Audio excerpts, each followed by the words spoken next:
Good morning, everybody.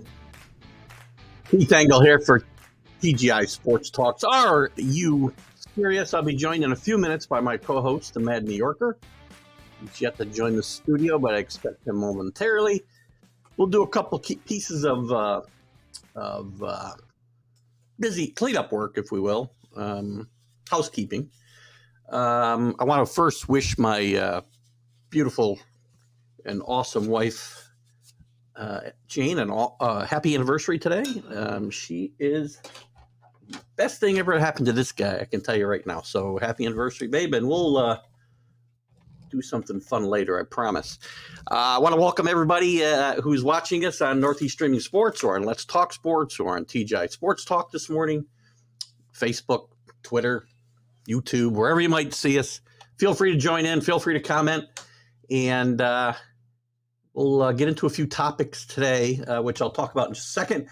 Just, again, a couple of pieces of housekeeping. Kevin Mitchell, I did an interview with Kevin Mitchell, former NL MVP with the Giants, former big cog of the 1986 Mets World Champions. Long, successful career in Major League Baseball. We had quite an interesting and wide-ranging and very open conversation, which should have aired at 6 o'clock last night, and somehow I set it for 6 o'clock this morning. So we will replay that and make sure that everybody gets to see it. But check it out, and it was really an interesting interview. Sunday we'll be on with our Stream of Consciousness. Our normal show I'm trying to get some time with Jim Beringer to update us on the NHL, but Jim's very busy. I may try to record something and play it Sunday morning. We'll see how that works out. And a couple of notes. Next Friday, there will be no Are You Serious, as I will be traveling for work. And with some other things going on, there could be some spotty times where we have to preempt the show, but I'll keep you guys abreast of that as we go along.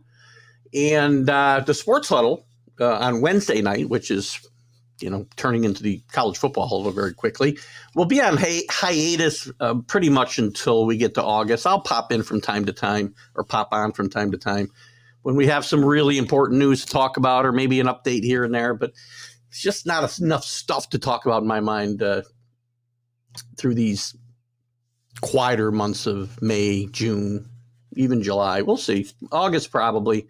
We'll be back weekly with that. Today we'll talk about some of the NBA and NHL playoff news. What's surprising us so far? What's disappointing us so far? Who's got the most pressure on them, both in the NBA and the NHL? And we'll talk a little NFL draft.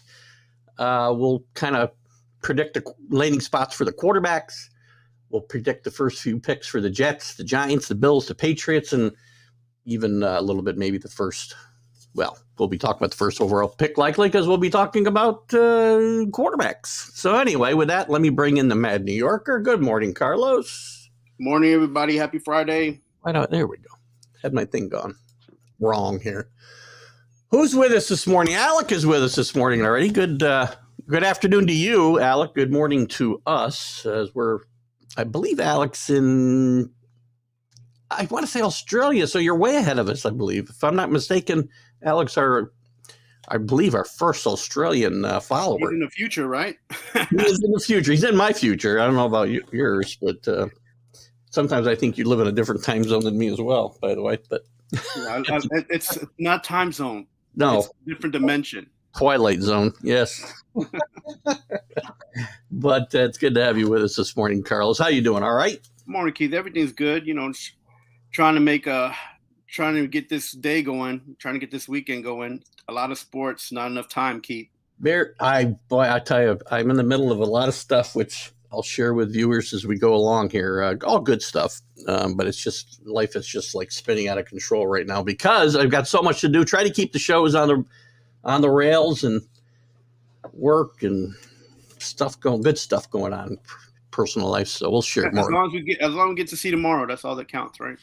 Well, yes, that's all. My feet hit the ground every day. Everything's good.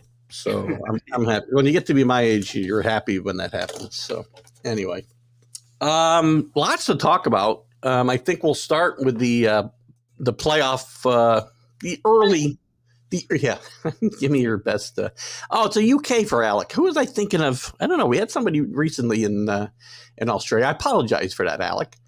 Alec did choose the Yankees, by the way, for his baseball team. Just an FYI, to follow up on that, because that was a big topic one day of what baseball team he should choose. So let's dive into the NBA and NHL playoffs. Let's start in the NBA. These views are a little bit early. The series, most of them are 2 games. Some have gone 3 now. Nothing really surprising going on, I guess. My take would be this. The surprise would be the Kings, how good the Kings are. The Kings are really, really good. Or the Warriors are really, really bad. I'm not really sure. Warriors get a win last night, which keeps their hopes alive. But some disappointments. Minnesota, I thought, would give Denver a little bit of a run, and I don't think they had. The Nets have put up no fight against the Sixers, really. What are your early takes here? Well, I think you kind of hit the – could you imagine if the NBA playoffs was just 3 games? No. So these series are going to go 7. There was a time where early round series were 2 out of 3, and that's not good, man. That's rough. Yeah. So no, but here's the thing. I think that sometimes when we watch these games, we get suckered into the slow what's going on. But then, the 76ers series with the Nets aren't playing bad, and the 76ers are not playing great. So the biggest takeaway from that is that the Nets and the Warriors and the 76ers have played each other 7 times, and the 7 times they've already played each other, the 76ers have beat them.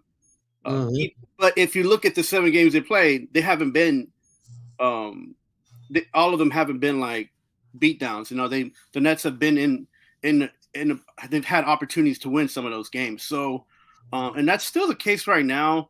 But you're starting to see now that the 76ers, as good as they are, they're not going to get better, and the playoffs is situation-wise for them is going to probably be a short run for them. You think so? It brings me to another topic, which just plays into the teams with the most pressure on them. I think the Sixers have some of the most pressure on them, because if they don't go deep in these playoffs, I think there's going to be some changes in Philadelphia. Yeah, and I've been saying this for the last 2 years. Like, it doesn't matter who you bring right now in the mix of that team. I'm talking from the coaching. Yeah, no, that's what I'm talking about. Like when they brought in Doc Rivers, they didn't do it thinking Doc Rivers was going to take them over the hump. They did it so that they can they have a coach that knows about being in the playoffs, right? Yeah. So right now is the team aspect and the amount of what they're not getting from some of these guys and some of these contracts that they have. That's the biggest problem they have, is that the contracts are above the pay grade of some of these players. Now, I'm not one to judge and say that these players don't deserve that. What I'm saying is that the return on investment isn't there for the amount of contracts that they have put out.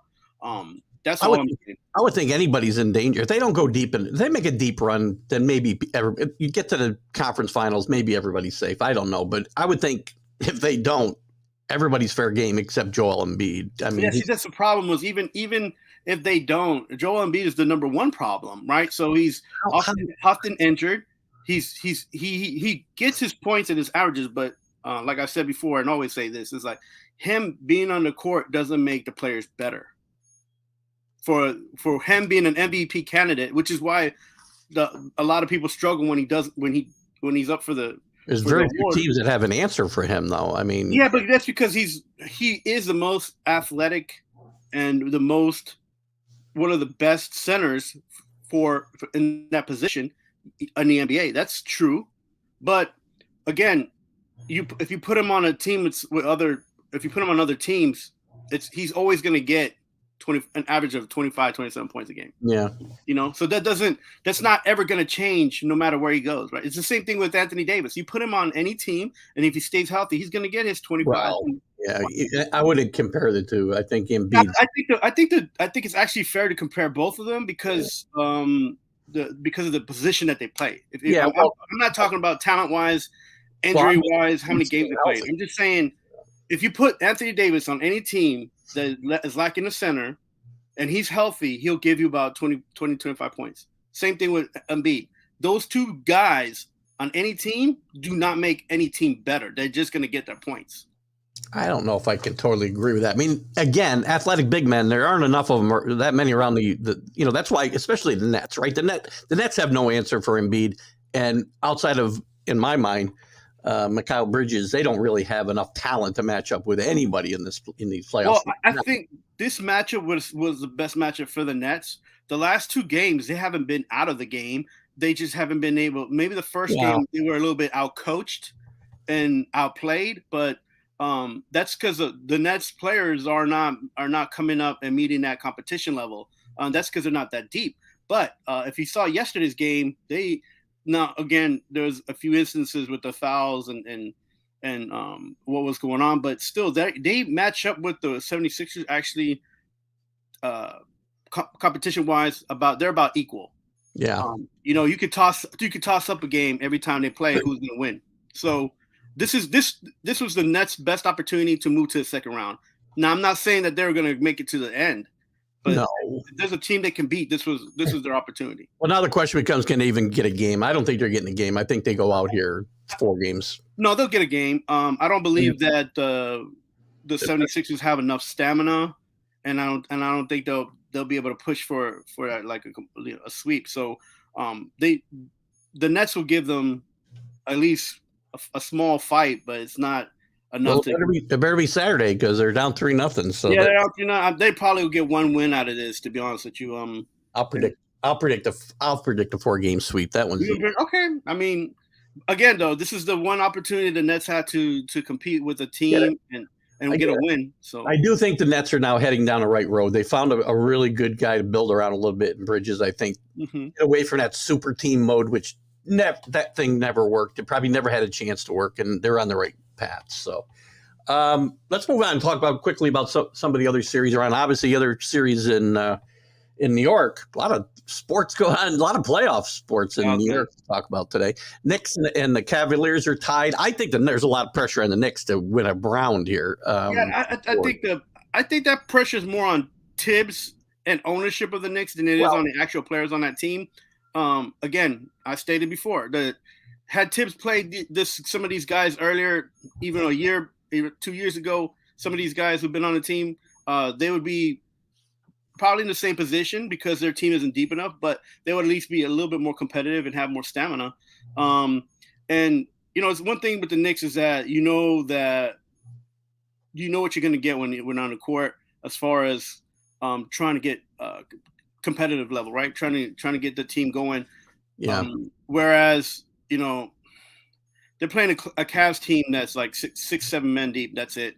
The Knicks are only going about 9, I guess. But the key here, and you saw it in game 2. The key, if they don't have a healthy Josh Hart was not healthy. You could see it in game 2. He was not even close to 80% in my mind, and it affected the Knicks a lot. And the game wasn't as close as even the score. And if I got a gripe with Tibbs, once that game was out of control, I got to get my starters out. Randall took a hit late in that game that I'm not sure how it wasn't a flagrant foul or flying into the stands, but should have been out of the game in my mind at that point. The game was done. And I'm usually one to say fight to the end, but you got to live to fight another day. Knicks are coming home to the Garden where they haven't played as well as they would have liked, especially early in the year. I think later on they've played better. I think the Knicks win this series still. Because I just like the matchup. They're going to let Mitchell get his points. I think he only got 13 or 14 in game 2. Right. But I think it doesn't matter if he goes off for 40. It's got to be like it was game 1. He had 38, I think, but they kept everybody else in check. Yeah, I think the Knicks have a problem with Randall now, as far as his consistency, and can Tibbs tell him and keep him inside the 12-foot line? He doesn't need to be going out. He can shoot the 3, but you don't depend on him. He's no Robert Horry, right? Yeah. Just go inside. Horry, look, you turning back the clock, Robert Horry. Nice. No. When you need a 3, you give him the ball and he'll shoot it, and you at least know you're going to get a decent shot. Like, the thing with him is that he needs to stay inside, and if he doesn't stay inside, then the Knicks are going to lose. And the reason why is because it's not just his height, but he's got that. he's got that mentality, right? He's fighting for every rebound. He's getting he's getting in the face of players. He's in the way, just being in the way helps. And I'm not saying that he's a center or a power center, but he just needs to be inside. Like, he doesn't even. It could be just like Tim Duncan. Tim Duncan didn't have to control the boards. He just had to be inside, and eventually he'll get 2 or 3 blocks just because he was inside in his height. You got to use that to your advantage. The Knicks can't stop and slow down and play a half-court game. They can't do it.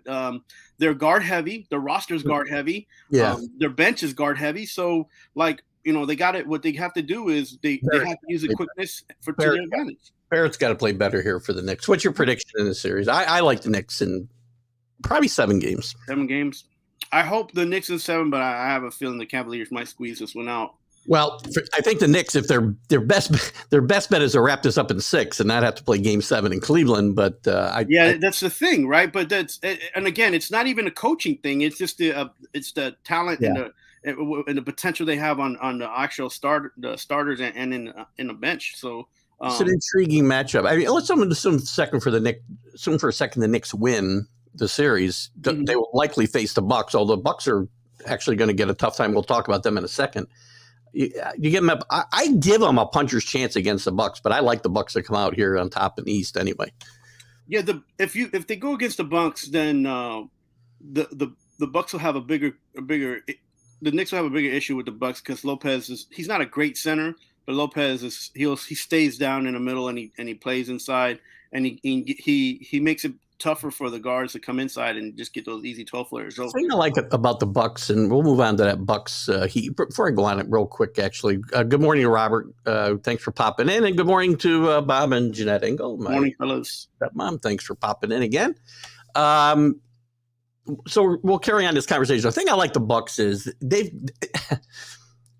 everybody seems to know their job there. Now, Giannis is hurt. If he's not 100%, all bets are off. But I think everybody knows their role there. You talked about Lopez. Middleton knows his role. Porter knows his role. Everybody knows their roles there, I think. And that's why I like this team a lot.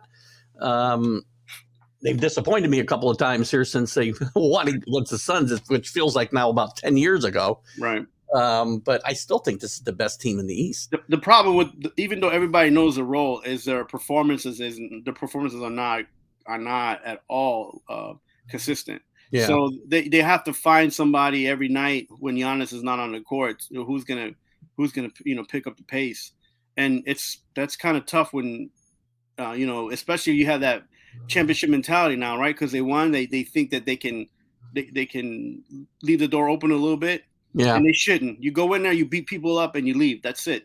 And when you let people stick around, that's when you're at the club past 1 a.m. That's when the bad stuff happens, right? Just go to the club, get out.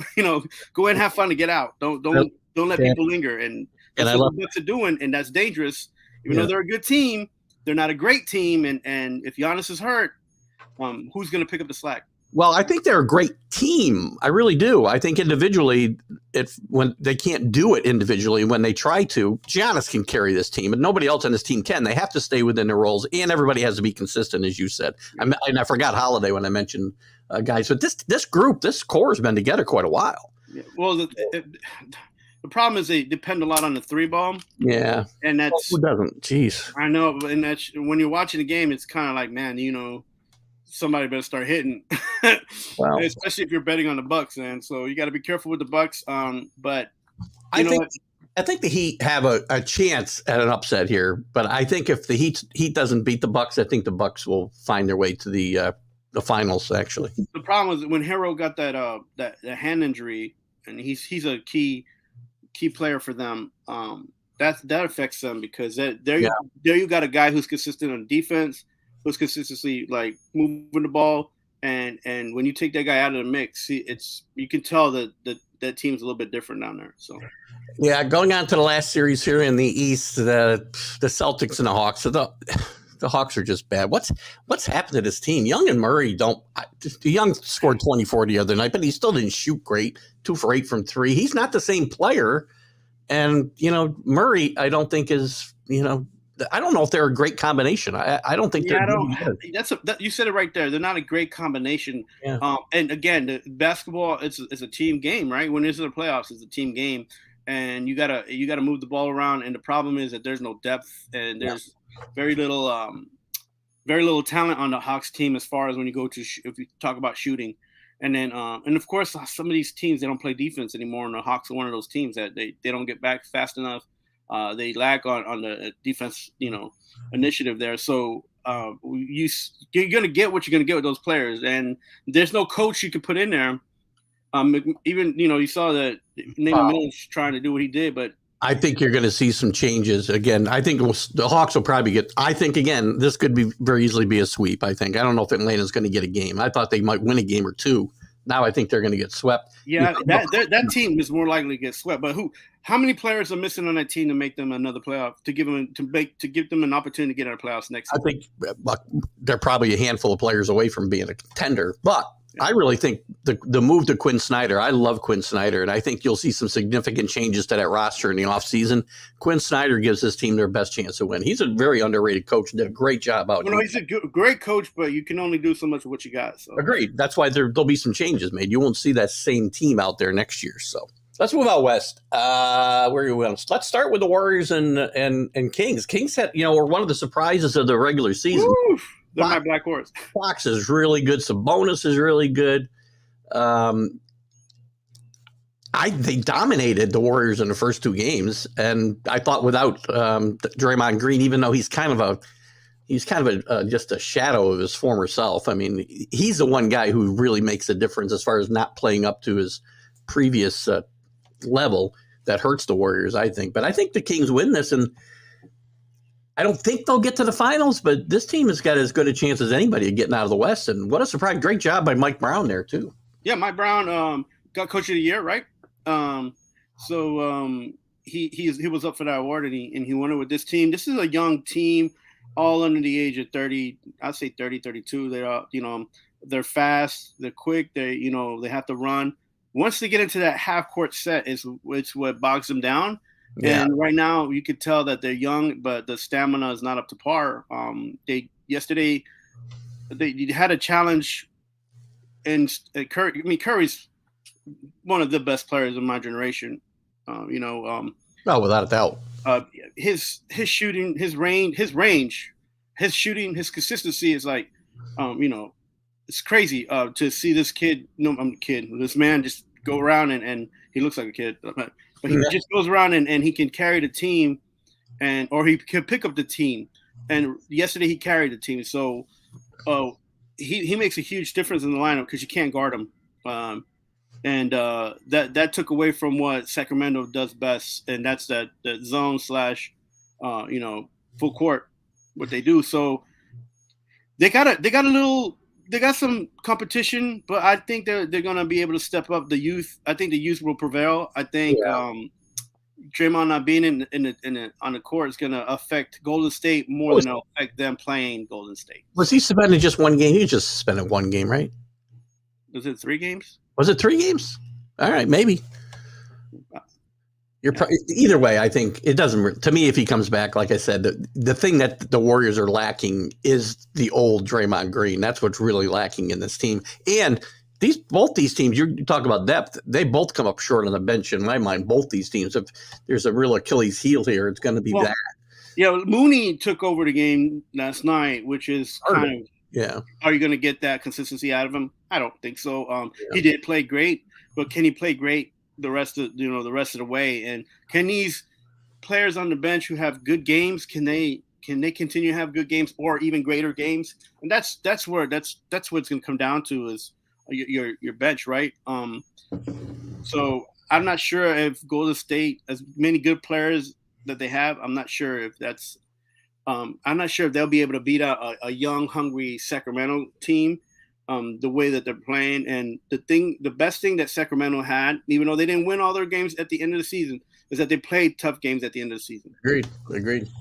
Nuggets and Timberwolves, as I said, I thought the Timberwolves might give the Nuggets a run here, mostly because of the Nuggets' continued failures in the playoffs year after year. That's why I thought they might have a chance here. But they haven't played well the first couple of games. They're heading home to Minnesota. I still think now the Nuggets will probably come out of this easily. But I think the Nuggets are one of these teams that I said with pressure on them to actually make some noise they continue to have great regular season records and just stink in the playoffs. So this is the loudest team that nobody hears right now, and they're flying under the radar, I guess, because of the players that they have on their team are actually just going out there and playing basketball. yeah, They're not out there showcasing their brand and images, and they're not screaming, on Twitter. So I feel like their focus is in the right place now. Can their focus meet up with the competition that they have to play? And it's not necessarily a coaching thing; it's just a personal thing. Jokic is a good player; he needs to be a great player.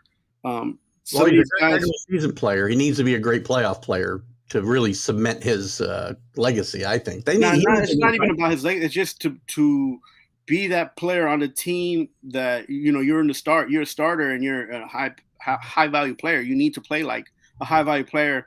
And either be really good and consistent, or just take over a game once or twice. I still think he's the best player in the league, though. Embiid will probably be the MVP, but Jokic to me is still the MVP of this league. Yeah, that's the thing, though. And when you watch him play some games, you're like, wow, he hasn't had like great games. He's had a lot of good games, and his consistency.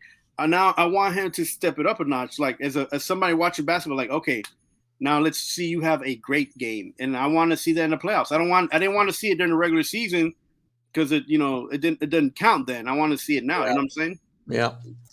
Well, Nuggets should get through here. They have the best opportunity to. Another interesting series: Lakers and the Grizzlies. The Lakers played their best basketball of the year at the end to get in. They got into the play-in tournament and won there. I thought they missed a great chance the other night. This is a 7-2. Early in the season, I would have said the Grizzlies were maybe my favorite to win the NBA championship till John Morant went, loony on us all. But the Lakers take game 1 on the road. They missed a great chance with Morant out in game 2 and didn't play all that well at all. And now they're heading back to Los Angeles tied at 1. Do you give the Lakers any chance to win this series? I think it's going to be a close series. This one's going to go to 7 for sure. I think Memphis can win without Morant, and they proved that. And they've done it for more than over 50 games. So what Morant is like Embiid, the same thing. You put him on him, you let him score, he's going to get his points, but it doesn't mean that the team's going to win, right? And he doesn't necessarily make Memphis Grizzlies better. He just gives an opportunity for the other players to play better, to not have that, to have an opportunity because he's going to get doubled, right? So,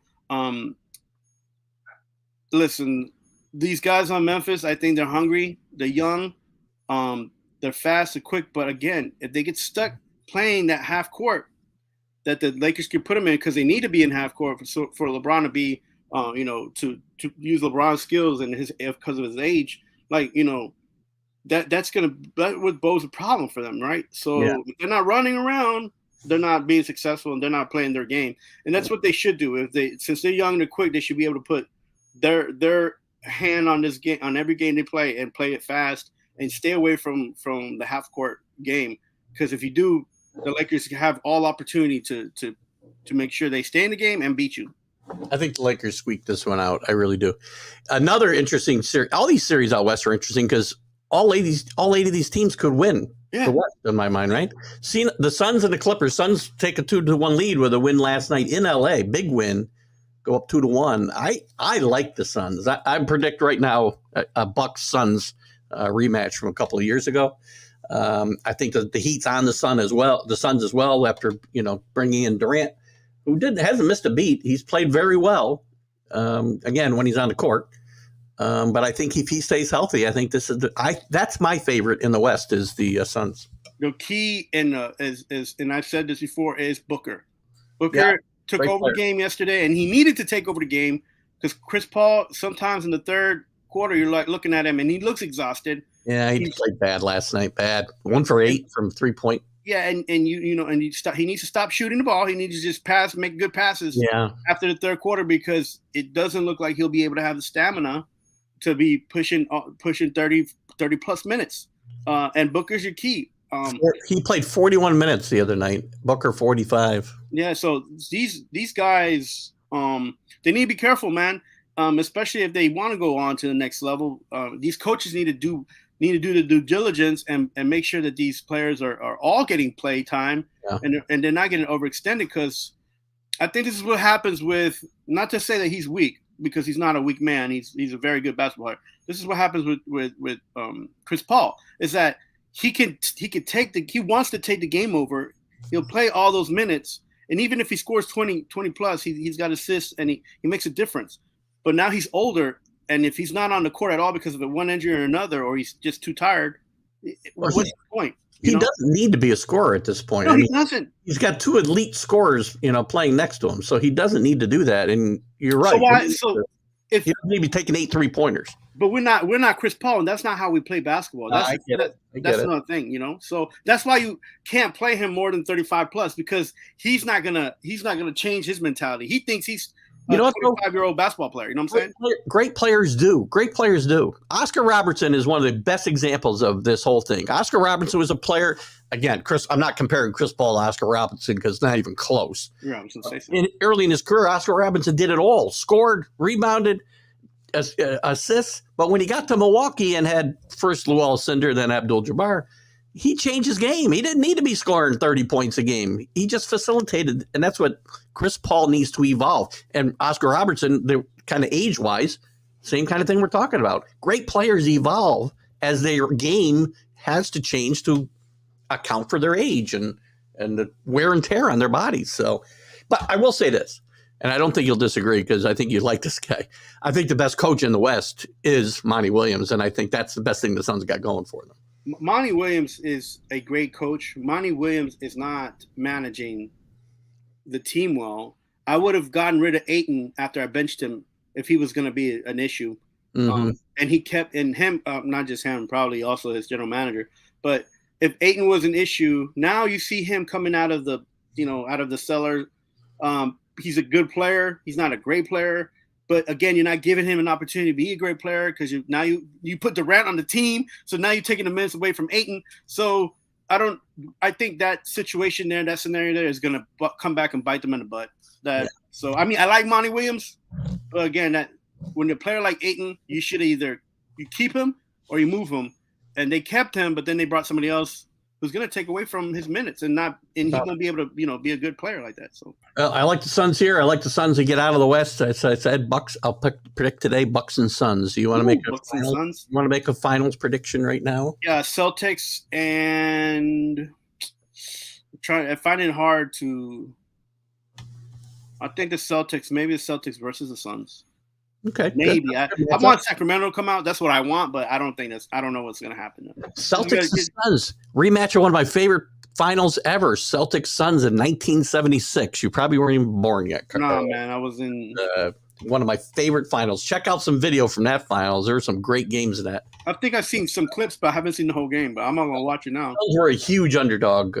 They shouldn't even made it to the finals. They were like 42-40 in the regular season. Went through the West and gave the Celtics a tough time. Check it out sometime. Let's move on to the NHL, and we'll have to go a little quicker here so we can get into some NFL draft stuff too. But so far, and to me, again, the two teams coming into this with the most pressure on them for me were the Bruins, because they need to finish the job for it to really get recognized as one of the great teams in history, and the Maple Leafs, who always have a great seasons and can't get out of the first round. Wow. And so far, my surprises are the easy Rangers have handled the Devils, and the Bruins losing at home. God, they're the two big surprises of these early rounds. What are your thoughts so far? Rangers, Devils, obviously big, and I would say the Islanders are a bit of a disappointment as well. But locally here, we got Rangers and Devils. What's your thoughts on this series in general? Yeah, Rangers, Devils, and Islanders. Rangers, their youth is showing on the ice. Let's just hope they have enough stamina to keep it going. Because the skills were always there, the talent was always there. It was just could they finish? And they've started great, and they've been finishing great. So I think Patrick Kane getting off the schneid last night might actually ignite him a little bit. I'm interested to see how he carries that over. Yeah, and I like that they're giving an opportunity for that goalkeeper to see less shots. So, but that defense needs to tighten up for sure on the back end. What's But I wrong? like. What's wrong with the Devils here? I mean, I haven't had a chance to talk to Jim Barringer. I'm sure he's beside himself. They haven't really competed. It feels like in either of these first two games. I think when they start going down 2-0, the attitude changes, and you can see that too. Like they go back further, they try to play more defense. They have less activity, less movement on the puck. And I think that's what it is. Is they get more defensive minded, and they're a good defensive team, but that's not their forte. Their forte is attack. And when you're down 2-0, it's hard to have that mentality. You lost 2 games at home. You're going to Madison Square Garden now. Rangers are fully in control of this series, and if they lose this, it would be a monumental collapse in my mind. Correction: if the Rangers win at the Garden, they will control the series. Well, again, the old adage is these series don't start till the home team loses a game, right? Yeah. So I'm a hold back. I like what I see for the Rangers, but the Devils, they have yet to come out and be 100%. What we saw from them, and that's also dangerous, right? Don't back up a championship. Don't back up a cat against a loss. So. Let's. I'll obviously take the Rangers here. I took them before, and I'm certainly not going to change my mind up 2-0 and heading home. The other game in that division, or the other series, is the Islanders and the Hurricanes, and the Islanders have been a disappointment so far, down 2-0. You give them any chance to rebound here? I want them to, but I'm not sure if they have enough in the tank. So we'll see what they can do, but I don't think so, but I want them to. There you go. In the Atlantic, the Bruins and Panthers, I think it's just a hiccup. I think the Bruins will handle Florida fine. I was surprised to see them lose the other night at home, where they've only lost, I think, 3 times all year. I think they're just overconfident right now, and they just need to find themselves and stop thinking about what they did in the past and play for the future. If they do that, they'll be all right. If they keep playing thinking they can come back from behind like they did the rest of the season, that's it for them. The Bruins just need to change their mindset because the team is the same. They just need to be, they need to attack and not think that they already won the game, Right. And the other series, the Leafs and the Lightning. Unfortunately, the Lightning just don't want to go away, and they're a tough opponent. The Leafs, I think there's so much pressure on this team to actually win a series. They've been really good regular season team the last few years and cannot get out of the first round. Yeah, I think their biggest thing, and like you mentioned, the one player for the Rangers getting off the snide, Tavares right now is getting a goal. I think that's uplifting for them. Maple Leafs, because that's the guy that needs to get started.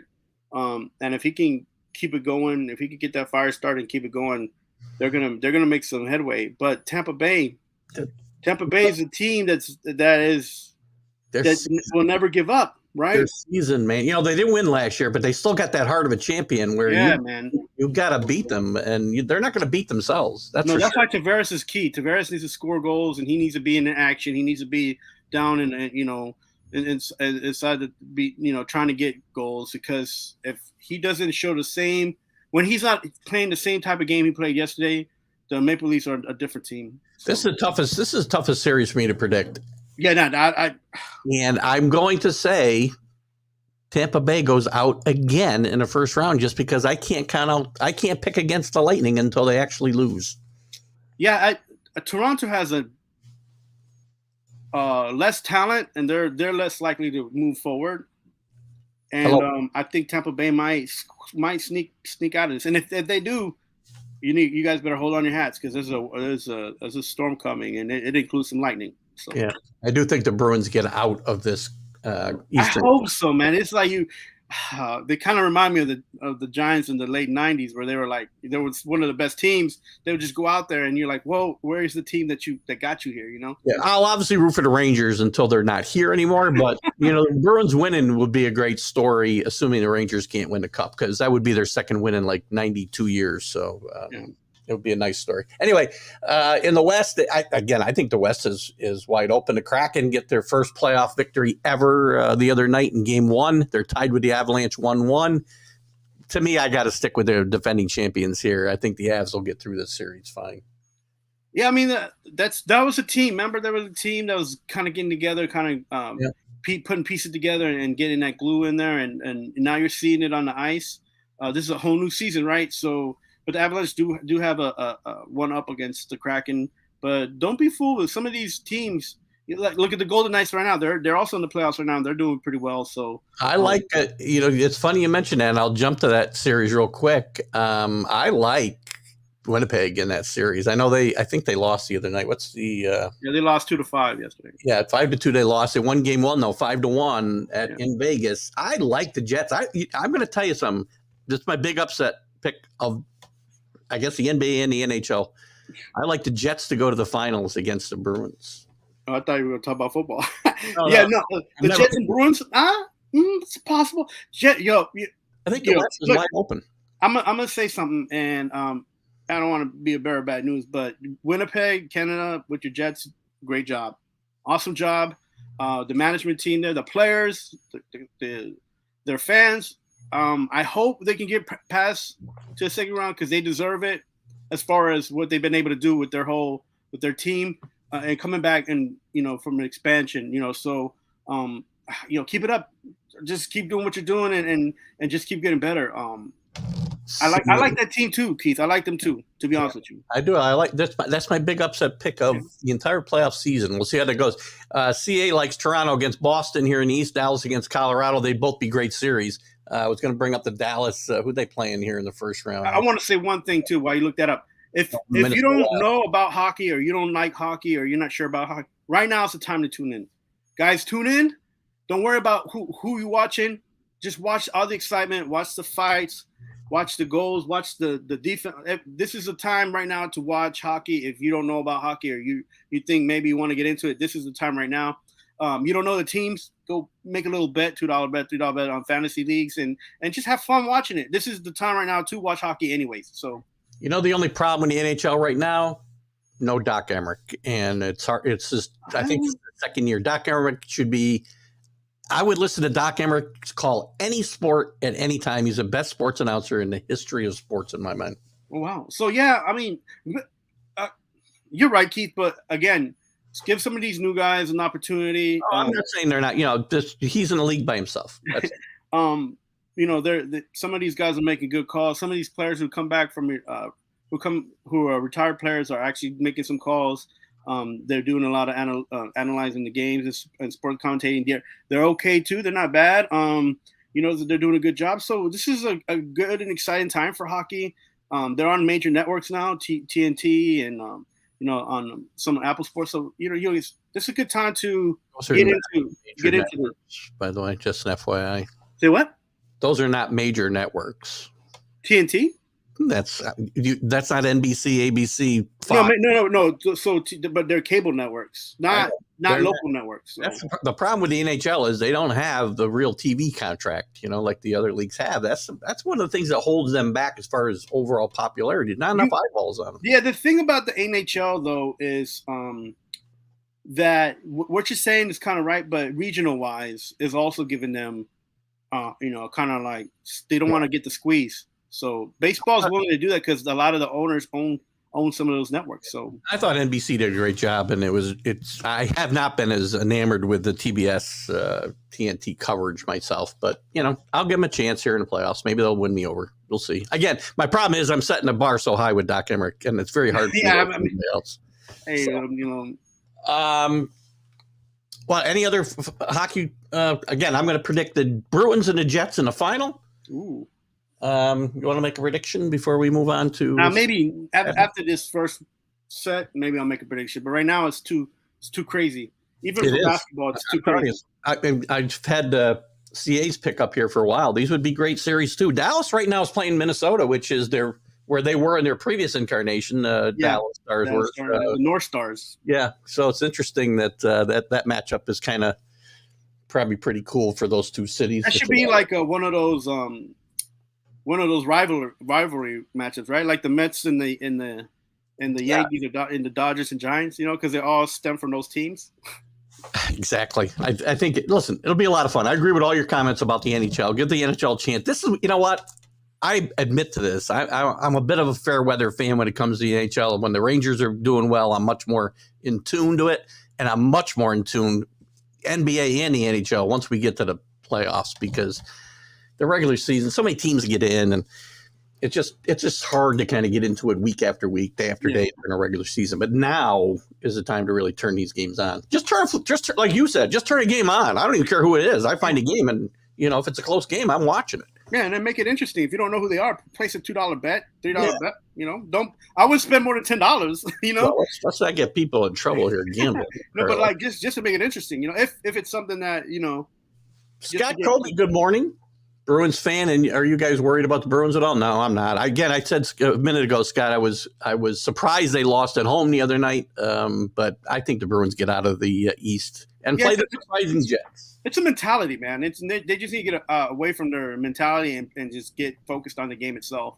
Yeah, maybe going on the road might actually help them here the next couple. Yeah, possibly, because that pressure, right? You want to, I think it might help them. So, Scott, though, listen, I'm a Ranger fan, Scott, so I'm not rooting for your team until the Rangers are out, but I think it would be a great story and complete one of the great seasons in history if they win.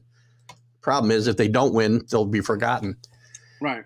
CA loves a Kraken style of play, but they'll surprise me if they get through their mix of. Listen, them making the playoffs their second year is a good enough story, and I don't think they're getting out of the first round here, but they got their first playoff win, so congratulations to them. Yeah, I think when they did that draft, I watched the Kraken draft, and when they were pulling players left and right before the NHL draft, the amount of veterans that they got kind of like was overwhelming to me. Like, why were they picking up so many guys that were, already have kind of passed it? That was the Vegas model, Yeah, and that was the thing. There was the same kind of mentality saying, if we do what Vegas does, we have an opportunity to be in their playoffs. But here's the problem: is like now you're in the playoffs, but now you have no depth. Right? Yeah. So, then that was, it's going to happen, and it's good to see that these expansion teams come off running. Though you don't want to see an expansion team not be competitive, because that's not good for the NHL. It's not good for those teams, and it's not good for TV at all. Absolutely. Let's move on to the NFL. Scott, I'll put your comment back up here in a second. We're going to talk some, not for too long, for 10, 12 minutes. NFL draft rumblings. We'll make a quick prediction on where these quarterbacks go and maybe make some quick picks for the top picks for the Jets, Giants, Bills, and Patriots. Scott talks about, since we're jumping to the quarterbacks, Anthony Richardson should go to the Colts, but with Jim Irsay, you never know. I understand, I guess, but I don't get the infatuation with Anthony Richardson in the top 4 or 5 picks. This guy's got he's got athleticism off the charts. I get it, but why does anybody think he can play quarterback in the NFL anytime soon? Because the fact that they're overwhelmed and are looking at his athleticism and his build. Listen, I've been watching a lot of these sports. Watch him play. Has anybody watched him play quarterback? Does that? I know. I mean, I've been listening to these commentators, and I've been watching draft stuff for the last 2 months.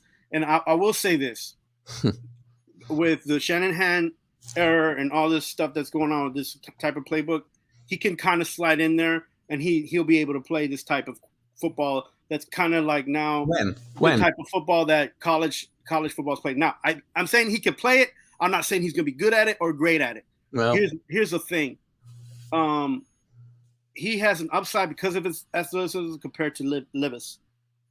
And if the Colts pick him, who's going to develop him? 10 years from now, we'll have this conversation. We'll see who had that better career. Richardson would be okay. Some team wants to take him late first round, early second round. But to take this chance at 4 or 5, you're putting your entire franchise. You risk setting them back years. Yeah, but I've said this to you, Keith, and on other shows. Is the group of quarterbacks this year are more likely to be backup quarterbacks in their life than they are maybe starting quarterbacks. Here's my prediction where these 4 guys go. I've got Stroud going first to the Panthers. Oof.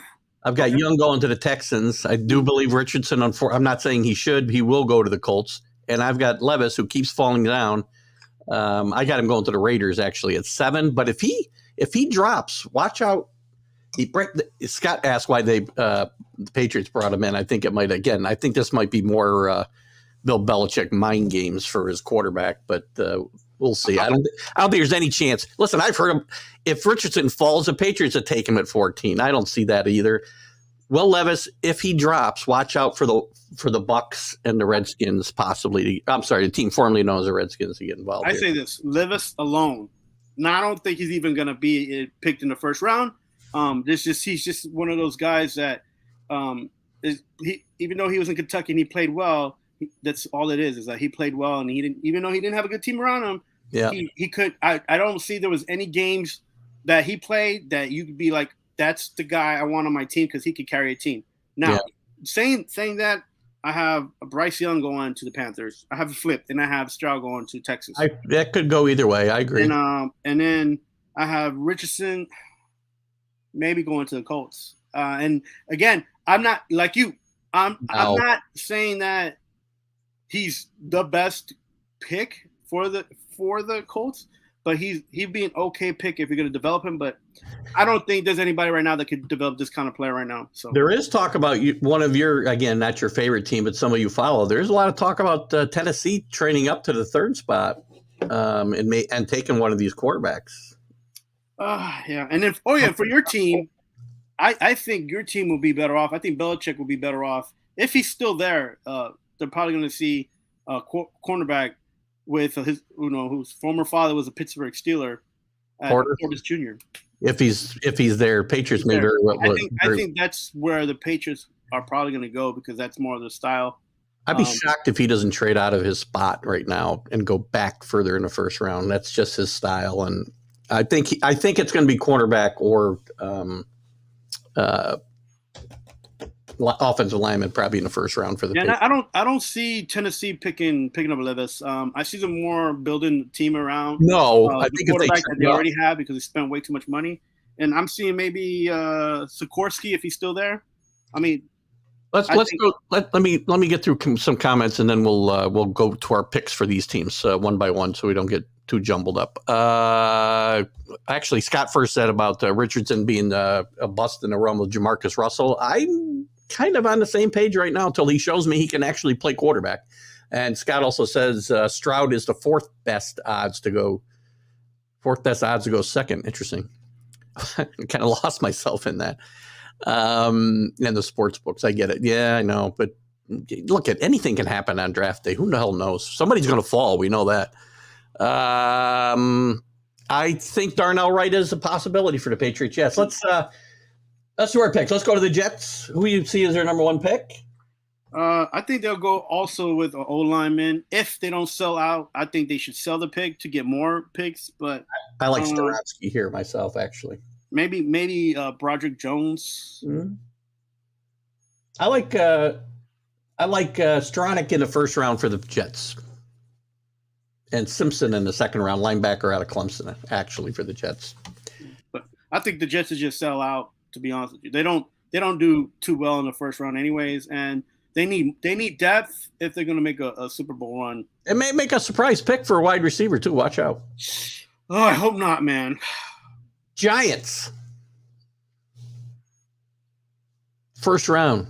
They'd probably go wide receiver. Jordan Addison, USC. That's my pick for the Jets. Giants. Yeah, how's that? Great weapon. Yeah, he's there on a lot of charts.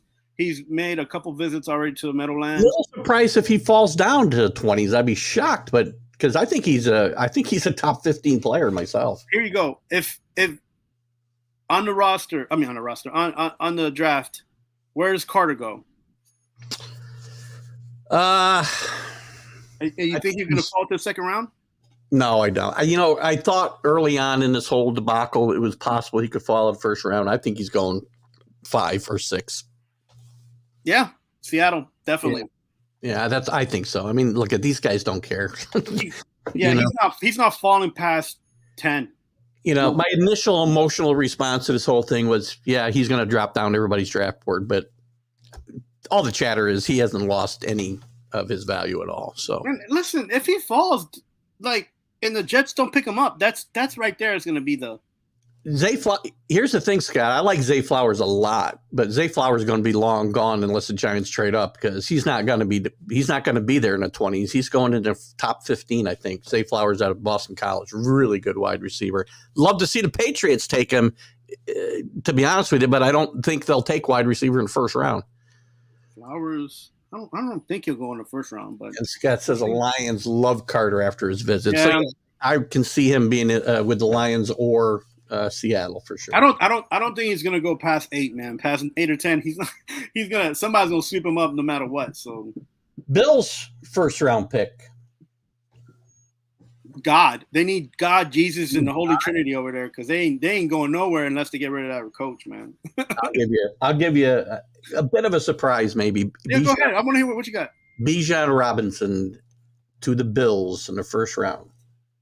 Listen, only because running backs are devalued now by these coaches and front offices. I think Bijan Robinson, one of the best players in the draft, and he's going to probably end up going, late in the first round. Yeah, I mean, he would be a great addition to this Bills team, assuming the offensive line can open some holes for him. Yeah, there you go. That's the thing. They need to go O-line, or they need to find O-line and they just got rid of a running back, like as if that was the issue. And I don't think they're going to go line even their first 2 picks. I like the kid out of the linebacker, Cofield. I probably forget saying his name wrong, out of Iowa. I like him with their second pick, actually. So I don't see. Listen, that's not how they seem to build this team. They don't, and a lot of teams don't seem to value offensive line. The Patriots, I think, will. But who's going to protect their number one quarterback, right? That's what I'm worried about. Is who's got this guy's back and who's making holes for any kind of running back that comes in there with whatever talent, whether it's a first round talent or a fourth round talent or a trade. Like who's going to make holes and protect this guy? I like for the Patriots. I like Devin Witherspoon, cornerback out of Illinois in the first round. That's who I like. It's a little name you're not hearing as much about. I like Witherspoon here. I think he's I think that's somebody the Patriots could also trade back and obviously get. So I see Bill trading back, maybe even out of the first round. Who knows? He may try to get a couple of second round picks. And I like the tight end out of Georgia, maybe in the second round for the Patriots. So Darnell Washington. So yeah, they're talking about that. Will the Patriots pick a tight end in the first round? There you go, Bijan with the Bills. Go ahead. Will they take him? No, that's second round. That's their second round pick in my mind. But yeah, I think they go defense first anyway. So, and there's not that many safeties right now in this pick because I think that's what they really need. But there's not a surefire safety pick in the first round. Value wise. Yeah, to CA's comment here, I don't know that this is a weak draft. I think it's a deep draft. Maybe there's not great players at the top of it, but I think it's a fairly deep draft with maybe not a lot of great players. But so CA, what they're saying is that it's not that it's a bad draft. It's that for the value of the first round, these guys' contracts and the way it's set up, which is why you may see Belichick trade out of the first. Right. Is that's the thing. A lot of these guys have potential. A lot of them have star power. They're just, are you willing to sacrifice a first round pick with the contract extension possibility of the 5th year and all that mess? And that's where it comes down to trying to work around that. So, Scott says he thinks Bijan. I said Buffalo, he's calling the Chargers. So I tell you, he'd be a great fit in that offense as well. They've already got Eckler out there, but he's having trouble staying on the field sometimes. What other draft notes you got? Who do you think is the most likely to take a huge fall in this first round? The player? Yeah. I think Levis. I think Levis. I think he falls to the middle second round. That's a huge fall for him. Here's the thing, Keith. Once you fall to the second round, from the top 5 to 8 teams, they already have quarterbacks. Yeah. And it's like, do you want to? It's not even a competition if you put anybody with Levis because you're not going to start him. I don't think he falls far enough to get out of the first round. The Bucs are going to take him if he's still there. I'd be shocked if he didn't. Yeah, because the biggest team here that has a chance of like making a mistake would be the Green Bay Packers. Yeah, they're the 13th pick. and they're thinking about getting the tight end for Notre Dame. Like that's one of their biggest options. And I'm like, I mean, come on, man, you have one of the teams besides Aaron Rodgers that was on your team. You have one of the teams that was close to making a playoff run to the Super Bowl, and you're going to pick a tight end. Yeah, we do need to wrap it up. But Scott, with your last comment here, if Bijan's going to go early, I could see the Eagles maybe taking him at 10. Yeah. But he doesn't. I think he could fall all the way to the Bills or into the 20s because a lot of they don't want to pay him. No, yeah, and a lot of draft boards, he's looking like a first round pick, but in the bottom half. So I can see him being on the Eagles. Yeah, that's not a bad spot for him. The Eagles can use him. So well, we'll see. Unfortunately, we won't be able to review it next Friday because I'm traveling for work and we will not be on live. But I'm sure we'll hear lots of it over the weekend next week, and we'll certainly catch up on all the draft news when Carlos and I are back together again, guys. Thanks for tuning in today. Thanks for participating, guys, and we'll see you on Sunday. I'll see you, Carlos, around the corner somewhere. Have a great weekend, guys. Bye-bye. Later, guys. Happy Friday.